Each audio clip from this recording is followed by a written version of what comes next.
I am Lisa. And I'm Eric. Do you want to improve your English easily? If so, you're in the right place. Okay, today we'll listen to a podcast about how Anita improved her English from A1 to C1 in less than 1 year. Let's listen to it. Hello and welcome to English Made Easy, the podcast for learners who want to improve their English skills. I'm your host, Mark. Today, we have a very special guest, Anita. Many of you might know her from her popular videos about learning English. Anita, welcome to the show. Hi, Mark. Thanks for having me. I'm excited to be here and talk about how to learn English fast. We're excited to have you, and you have a captivating story. You mentioned in your videos that you became fluent within a year, going from A1, the very beginner level, all the way to C1, which is advanced. That sounds amazing, almost unbelievable. Can you tell us more? Yes, it sounds fast, but it's true. I went from A1 to C1 in less than a year, and I did it all from home. I didn't travel abroad. I didn't hang out with native speakers all the time. I made my own plan, my own English learning routine. And if I could do it, others can too, especially those feeling stuck at the beginner or intermediate level. That's incredibly inspiring. So the key is having a routine, but you also talk about habits. You mentioned reading a book about habits and a common myth, the 21-day rule, right? Yes. Many people think you can build a new habit in 21 days. I used to hear it everywhere, and honestly, it's misinformation. It's not based on science. The book I read, which is based on research, says it actually takes an average of 66 days to form a new habit. 66 days. That's more like 2 months. So, doing the same thing consistently for over 2 months makes something automatic? Exactly. So whatever tips I share today, listeners need to try them for at least 66 days to see a real change in their confidence and fluency. It's about building a habit, not just forcing discipline. That makes sense. Being super disciplined every single day is hard, maybe impossible, but a habit feels more automatic, easier in the long run. Precisely. Once learning English becomes a habit, it feels maybe 80% easier. It becomes part of your day. My routine and habits made it manageable, not hard. Okay, let's break down this routine. You emphasize starting the day with reading. Why read first? Yes, reading is my first point.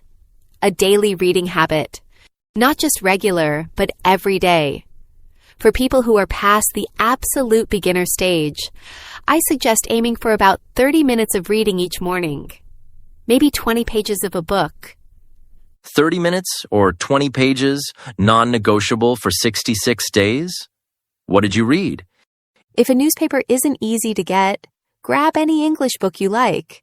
And why morning? Reading sets a calm, focused tone for the day. I tried listening to debates or intense podcasts in the morning, but it wasn't helpful. Strong voices or arguments can get stuck in your head, like an earworm song, making it hard to focus later. Reading is much better.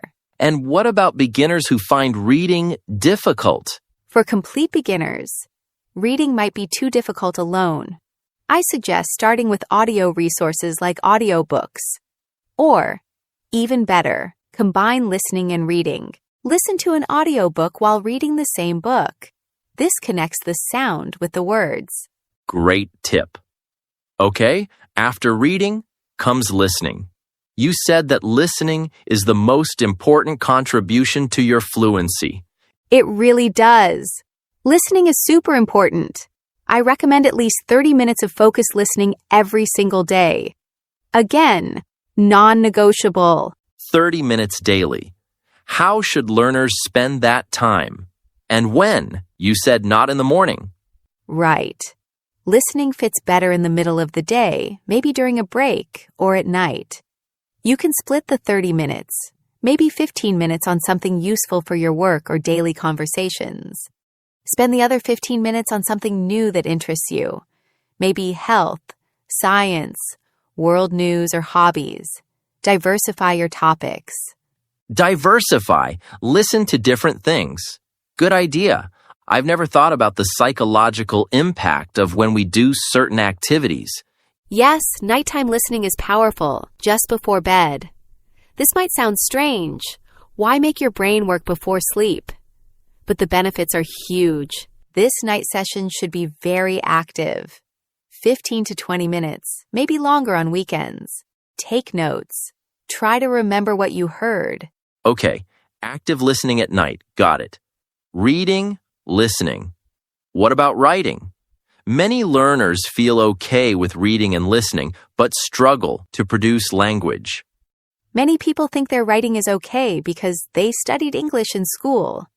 But the real test? Fast texting. My tip is to write your own texts, WhatsApp messages, emails, and social media captions. Don't use AI to write for you. And don't use shorthand like you for you or PLs for please. Text messages? That's interesting.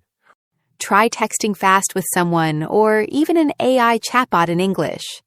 See how quickly you can think and type with correct grammar and vocabulary. This daily practice covers your writing without feeling like a huge task like writing an essay. Do it as often as possible. Fast texting as writing practice. Interesting. Okay, reading, listening, writing. That leaves the big one, speaking. The number one challenge for many learners is finding someone to speak with. This is my final point, and maybe the most important. You know how after listening actively, especially at night, you suddenly feel like you understand the topic and have opinions.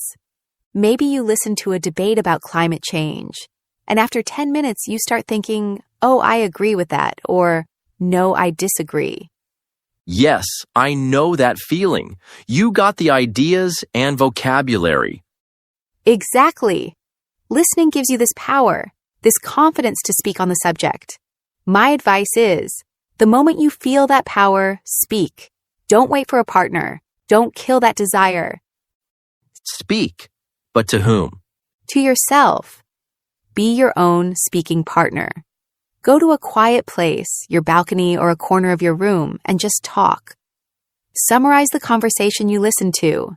Share your opinions out loud. It might feel odd at first, but it's an incredibly powerful practice.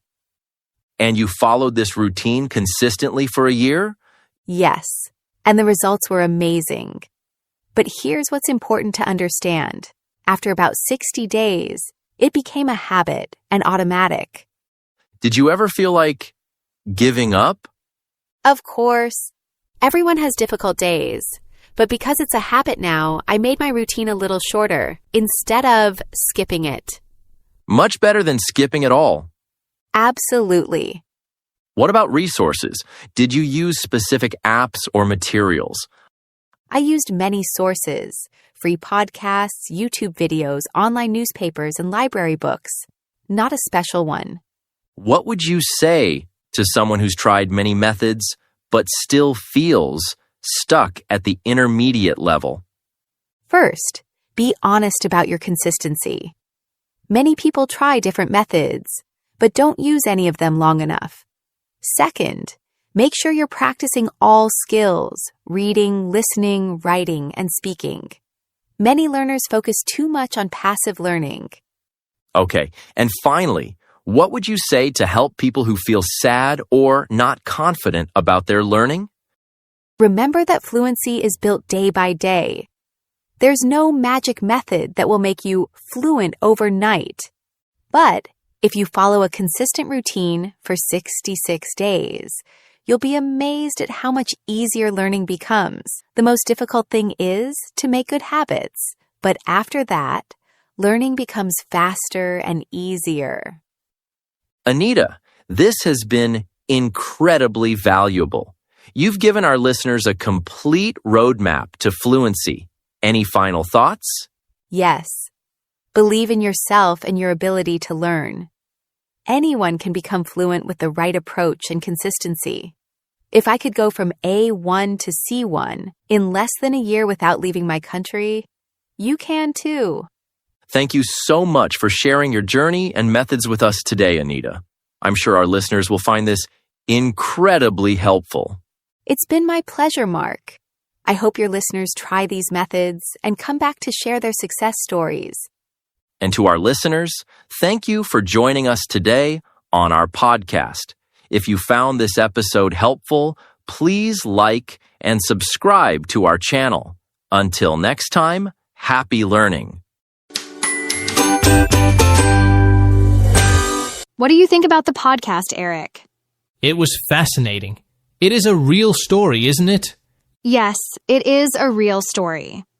It seems a bit difficult, but you can't improve from A1 to C1 overnight. Totally agreed. It needs time and effort.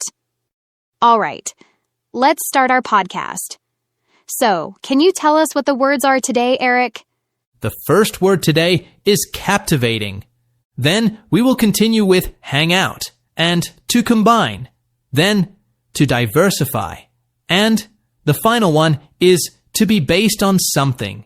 Let's start with the first word. The first word is captivating. Captivating.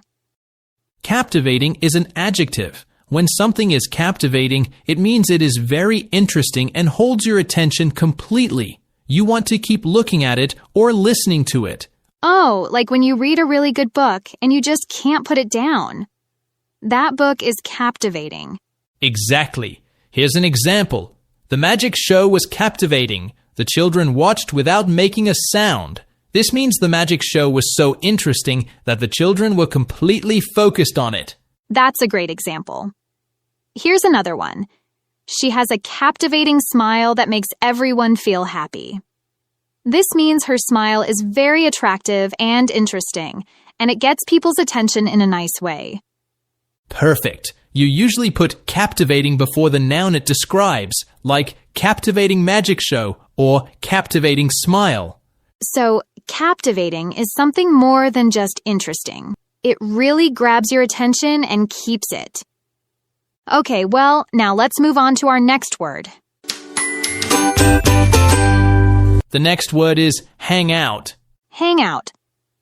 Hang out is a phrasal verb. It means to spend time relaxing or socializing informally, usually with friends.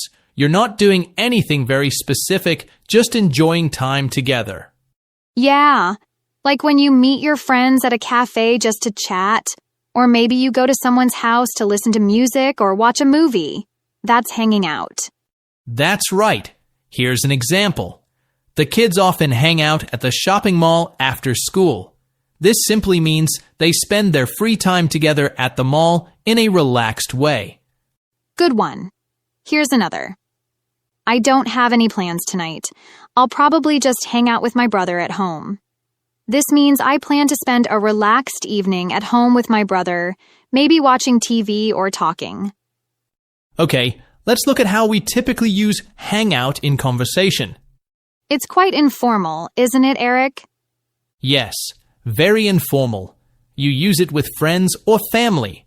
We often say hang out with someone, like hang out with friends, or hang out at a place, or in a place, like hang out at the park, or in my room. So, hang out is a great casual word to use when you're talking about spending relaxed time with people you like. Shall we move on to the next word? Let's do that. The next word is to combine. To combine. To combine is a verb that means to put two or more different things together to make one single thing or a mixture. Oh, like in cooking. When you make a cake, you combine flour, sugar, and eggs. You mix them all together. Exactly, Lisa. That's a perfect example. Here's another one. Combine the red and white paint to make pink. The result is one new color, pink. Nice. And how about this? Our new sofa combines comfort and style. This means the sofa has both comfort and style together. Perfect. Let's look at how we use combine. We often use with or and after combine. For example, combine the flour and sugar, or combine the flour with the sugar. Both work. Okay, well, we've explained the word combine pretty well. Now, let's move on to our next word. Our next word is to diversify. To diversify. Diversify is a verb that means to add more different types to something, so it has more variety. Instead of having just one kind, you add other kinds. That makes sense. Like if you only eat apples every day, you can diversify your fruit intake by also eating bananas, oranges, and grapes. You add more types. Exactly, Lisa. That's a very clear example. Here's another one. The shop decided to diversify its products. Now it sells books as well as toys. This means the shop added a different type of product, books, so it doesn't only sell toys anymore. And how about this? She wants to diversify her skills, so she is learning Spanish and cooking. This means she wants to add different types of skills, not just the ones she already has. Perfect. Like in our examples, diversify your fruit intake, diversify production, diversify her skills. Okay, well, we've reached the last word. What is the last word, Eric? The last word is be based on something. Be based on something. It means that something, like a story, movie, decision, or idea, uses another thing as its main part, foundation, or starting point. Oh, I know. Like when you watch a movie, sometimes at the beginning it says, based on a true story. It means the movie story comes from real events that happened. Exactly, Lisa. That's a perfect use. Here's another example. This film is based on a popular children's book. This means the book provided the main story and characters for the film. That makes sense. Here's another one. Our plan for the weekend is based on the weather. This means the weather information is a main factor for our decision.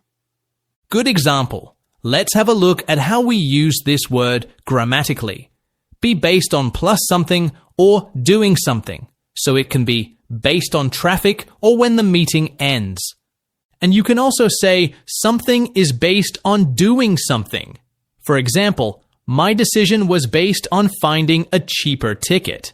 Here, the action finding a cheaper ticket is the starting point. And another example. His understanding of the problem was based on listening carefully to everyone. This means the action of listening carefully helped him understand the problem.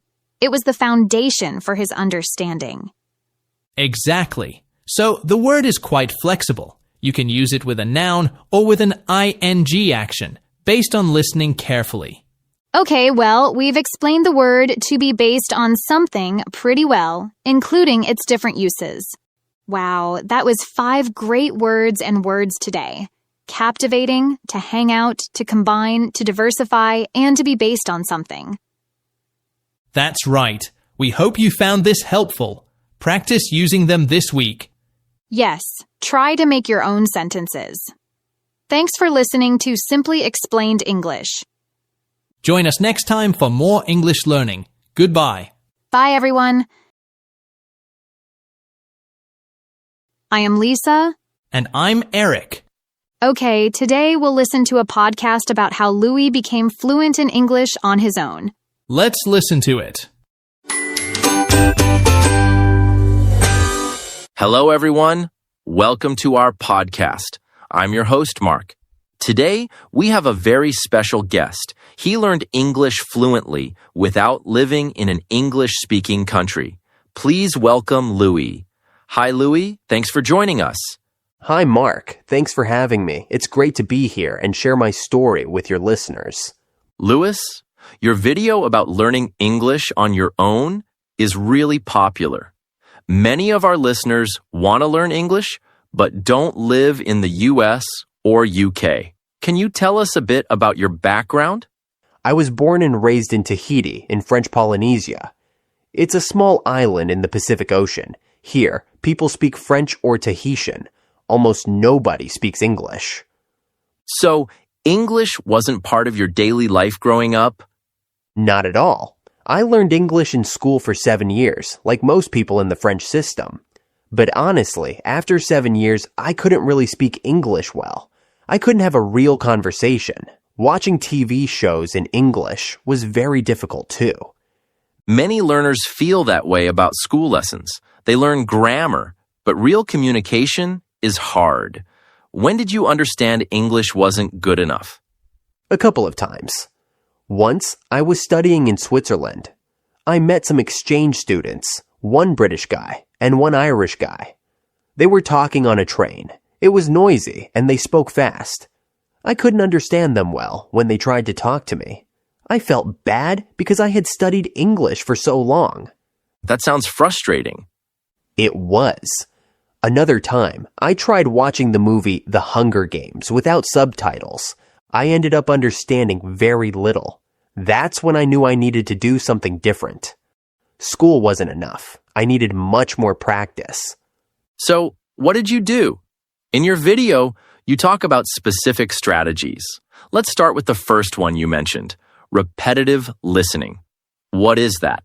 Repetitive listening was maybe the most important thing for me. It means listening to the same audio or video many, many times.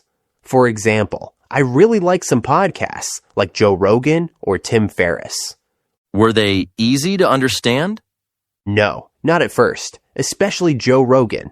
They use slang, talk fast, and talk about things I didn't know.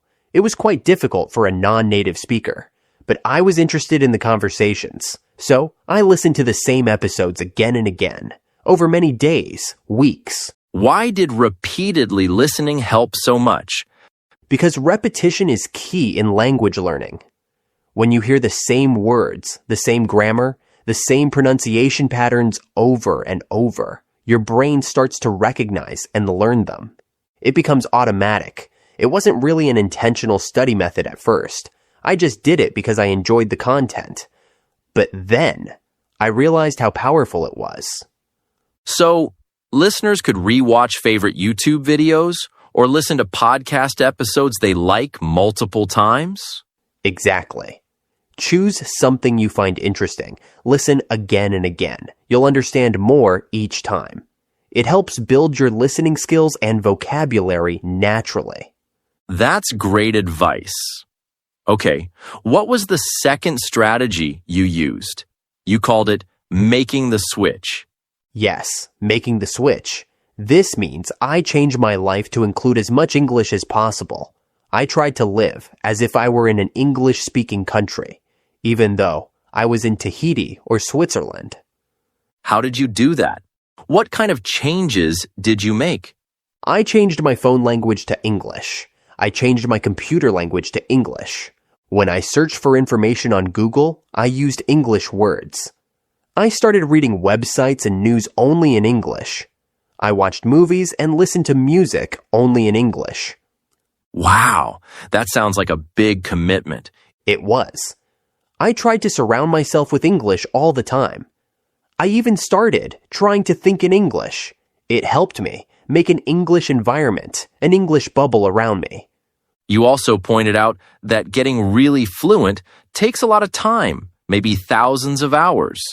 Does making the switch help with that? Yes, definitely.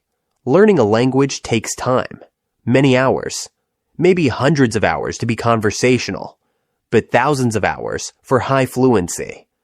By doing everything in English, you get those hours in naturally. You are constantly exposed to the language throughout your day. It's not just about study time, it's about living with the language. That makes sense. You turn your daily life into learning time. Okay, so we have repetitive listening and making the switch. You also talked about a third strategy. This one was something you wish you had done differently? Yes, this is something I learned later, especially when I started learning Japanese, which is much harder for me than English. It's about comprehensible input. Comprehensible input? Can you explain that in simple terms? Comprehensible input means reading or listening to things that you can mostly understand. Maybe there's only one or two new words in a sentence. It should be understandable, not totally confusing. Dr. Stephen Krashen calls this I+1. I+1? What does that mean exactly, Lewis? It's simple, really. It's not rocket science. The I is your current level, what you already understand. The +1 is just one small step harder. So, the material should be mostly easy for you, but with a little bit of new language to learn. Just a small challenge. Okay, I understand now. So, it should be mostly understandable, but with that little challenge. Not too easy, but not too difficult. Exactly. When I look back, I think a lot of the podcasts I listened to early on, like Joe Rogan, were too difficult for me then. They were not very comprehensible. I learned something, yes, but maybe slowly. If the input is too hard, your brain struggles to learn from it effectively. So, what's the solution? Some materials can be boring, but native content like movies or podcasts is often too hard for beginners or intermediate learners. That's the challenge. My advice now, the thing I wish I did more, is to use a specific method I developed to make difficult native content more comprehensible. Okay, so how does this method work? How can learners make difficult content more comprehensible? My method involves using the text of the audio or video. For example, find the subtitles for a Netflix show or a transcript for a YouTube video. The first step is to read this text before you watch or listen. While reading, you look up the words and phrases you don't know. You can use online dictionaries or translation tools. Understand the text first. This preparation is key. So you prepare yourself first by understanding the text using its transcript or subtitles. Yes. When you do this preparation work with the text first, then, when you listen or watch, it's much easier to understand. It turns difficult material into good, comprehensible input. You can learn from interesting, authentic content without feeling completely lost. That's a really smart approach you developed, Lewis. Exactly. I think if I had used this method more with English, my journey might have been faster and smoother. It makes your listening and watching time much more effective for learning. That's a fantastic tip for our listeners, especially those at the A2 to B2 level. Use Lewis's approach to help understand authentic English content. Okay, Lewis, let's quickly summarize the main strategies for our listeners. Use repetitive listening. Listen to the same interesting things many times. Make the switch. Change your environment. Use English in your daily life as much as possible. Focus on comprehensible input. Try to understand most of what you read and listen to. Use Lewis's method.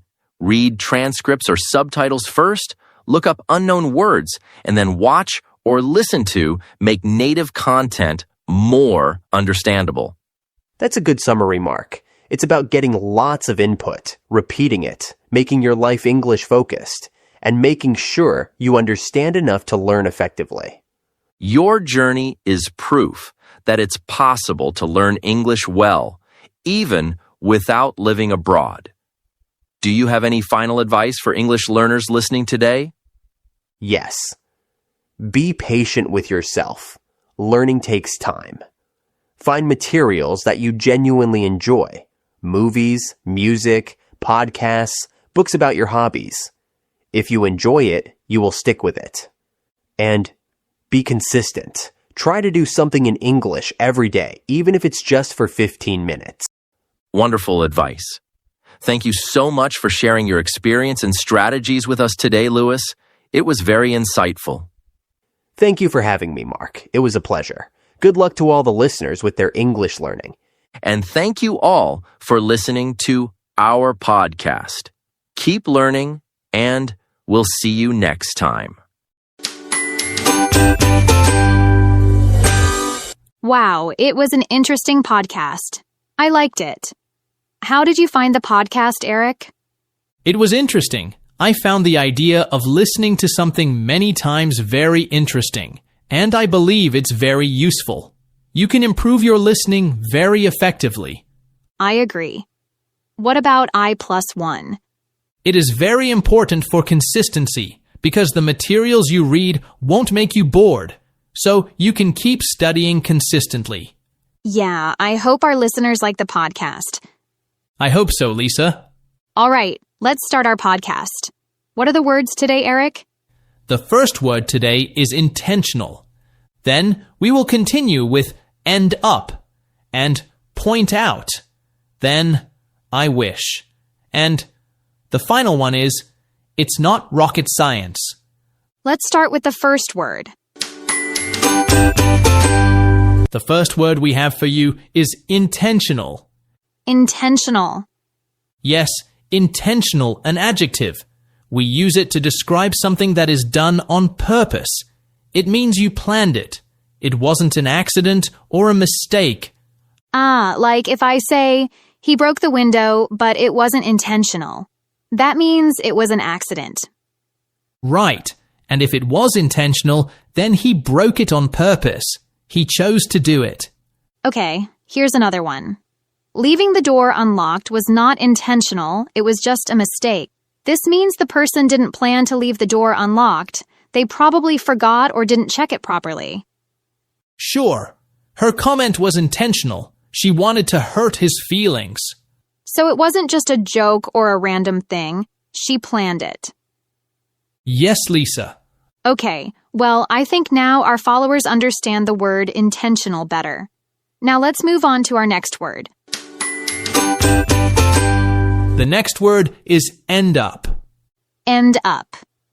End up is a phrasal verb that means something happens in the end, usually after a series of events, even if it's not what you planned.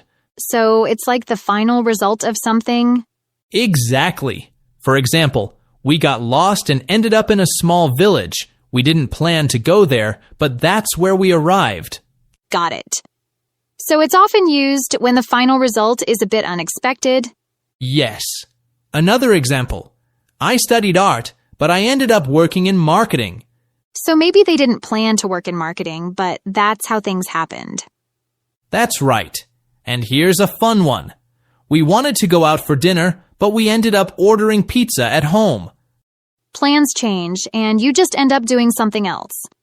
Exactly. Now, let's look at the grammar. After end up, we usually use a verb in the ing form. He ended up staying at a friend's house, or they ended up taking a taxi. What about if we use somewhere or something after end up? We say nothing, like she ended up in Paris. Or, after the long walk, they ended up very tired. Perfect, Lisa. Okay, well, now let's move on to our next word. The next word is point out. Point out. When you point something out, you show it or mention it so other people notice it. You can do it in a conversation or even by using your finger to show something. So it's like helping someone see or understand something? Exactly. For example, she pointed out the mistake in my homework. That means she saw the mistake and told me about it. Got it. Can I use point out when I give information or notice something important? Yes, Lisa. Like, I want to point out that the meeting starts at 3, not 2 p.m. Oh, so we can use it when we want people to notice something important. Yes, that's a common use. And here's a grammar tip. Point out is usually followed by a noun or that plus sentence. For example, my teacher pointed out that I forgot to write my name. See? After that, we add a full sentence. And is it followed by a verb sometimes? Not directly. You don't say point out to go or point out going. Okay, got it. It's not followed by a verb. Yes. And one more thing. It's neutral. You can use it in formal or informal situations, in meetings, emails, or just talking with friends. Okay, well, I think now our followers understand the phrase point out better. Now let's move on to our next phrase. The next phrase is, I wish. I wish. I wish is something we say when we talk about something we want to be true, but it isn't true now. So it's about things that aren't real, but we want them? Exactly. For example, if it's raining and you want sun, you can say, I wish it was sunny. But it's not sunny. It's raining. Okay. So it's like dreaming or hoping. Yes, but it can also be used for something you want or do, but don't have or cannot do. For example, I wish I had more free time. That means I don't have free time, but I really want it. Like, I wish I lived near the beach. I don't live there, but I'd love to. Perfect example. Here's another one. I wish I could speak Spanish. That means I can't speak Spanish, but I want to. So we use the past tense after I wish, right?